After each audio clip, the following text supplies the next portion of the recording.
একজন আল্লাহর ওলি পথে হাঁটছিলেন। বৃষ্টি পড়ছিল, মাটির কাদা ছিটকে তার পায়ে লাগছিল। তিনি মগ্ন ছিলেন, মস্ত ছিলেন, আল্লাহর জিকিরে ডুবেছিলেন। রাস্তার ধারে একজন মহিলা বসেছিল, আর তার পাশেই ছিল তার স্বামী।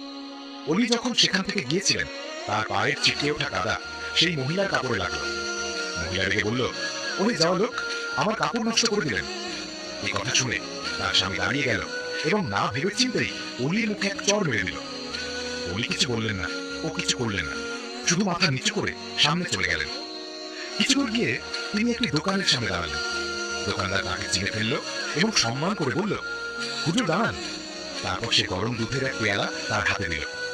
অলি আকাশের দিকে তাকিয়ে হাসলেন এবং বললেন, হে মালিক, তোর কুদরত অদ্ভুত। কোথাও চড় খাওয়াস, আবার কোথাও দুধ খাওয়াস। এই কথা বলা মাত্র লোকেরা দৌড়ে এসে বলল, হুজুর, যে আপনাকে চড় মেরেছিল সে ছাদ থেকে পড়ে মারা গেছে। তারা বলল,